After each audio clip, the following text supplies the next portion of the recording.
Day 1. Dear Nuala, thank you very much for your lovely present of a partridge in a pear tree. We're getting the hang of feeding the partridge now, although it was difficult at first to win its confidence. It bit the mother rather badly in the hand, but they're good friends now, and we are keeping the pear tree indoors in a bucket. Thank you again. Yours affectionately, Governor O'Lunacy. Day 2. Dear Nuala, I cannot tell you how surprised we were to hear from you so soon again and to receive your lovely present of 2 turtle doves. You really are too kind. At first the partridge was very jealous and suspicious of the doves, and they had a terrible row the night the doves arrived, and we had to send for the vet. But the 2 birds are okay again, and the stitches are due to come out in a week or 2. The vet's bill was £8, but the mother is over her annoyance now, and the doves and the partridge are watching the telly from the pear tree as a right. Yours ever, Governor. Day 3. Dear Nuala, we must be foremost in your thoughts. I had only posted my letter when the 3 French hens arrived. There was another sort out between the hens and the doves who sided with the partridge, and the vet had him sent for again.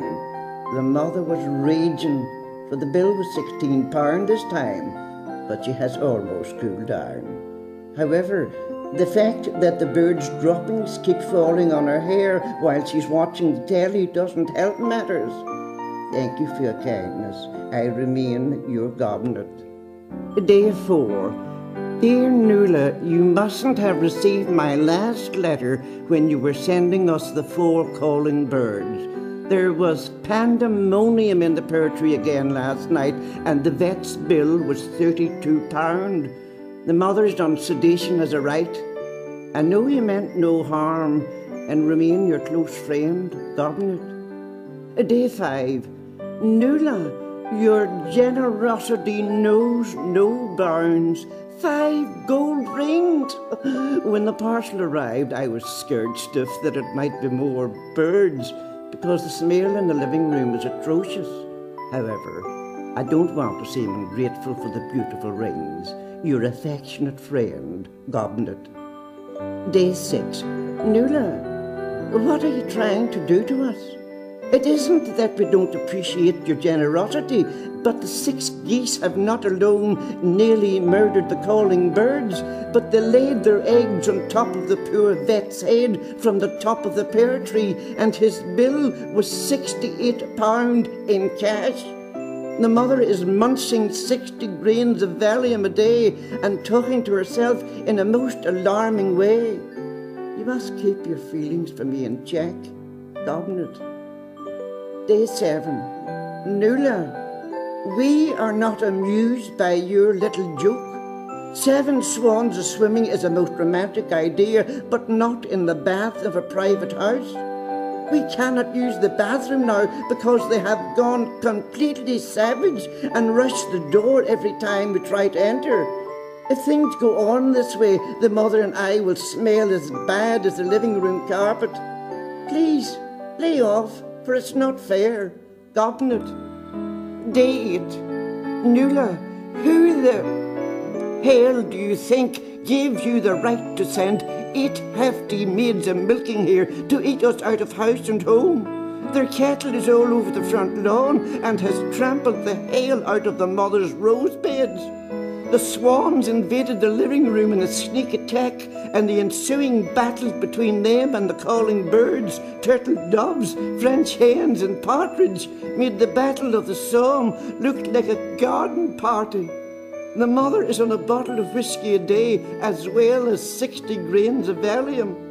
I'm very annoyed with you, Governor. Day 9. Listen, you.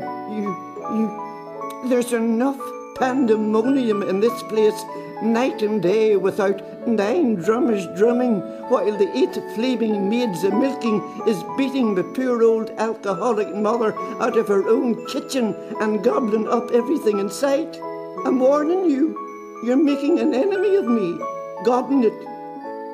Day 10. Listen, manure face. I hope you'll be haunted by the strains of the 10 pipers piping which you sent to torment us last night. They were aided in their evil work by those maniac drummers, and it wasn't a pleasant sight to look out the window and see 8 hefty maids a milking going round with the ensuing punk rock uproar. My mother has just finished her 3rd bottle of whiskey on top of 124 grains of Valium. You'll get yours. Gobnet o' lunacy. Day 11. You have scandalized my poor mother, you dirty Jezebel. It was bad enough to have 8 maids a milking dancing to punk music on the front lawn, but they have now been joined by your friends, the 11 lords a leaping, and the antics of the whole lot of them would leave the most decadent days of the Roman Empire looking like a Sunday school outing. I'll get you yet, I'll bag. Day 12. Listen, slurry head, you've ruined our lives. The 12 maidens dancing turned up last night and beat the living daylights out of the 8 maids a milking because they found them carrying on with the 11 lords a leaping. Meanwhile, the swans got out of the living room where they'd been hiding since the big battle and savaged the hail out of the lords and all the ladies. There were 8 ambulances here last night and the local civil defence as well. The mother is in a home for the bewildered, and I'm sitting here up to my neck in birds' droppings, empty whiskey and Valium bottles, birds' blood and feathers when the flaming cows eat the leaves off the pear tree. I'm a broken man. Some Christmas I'm having. Gobnet o' lunacy.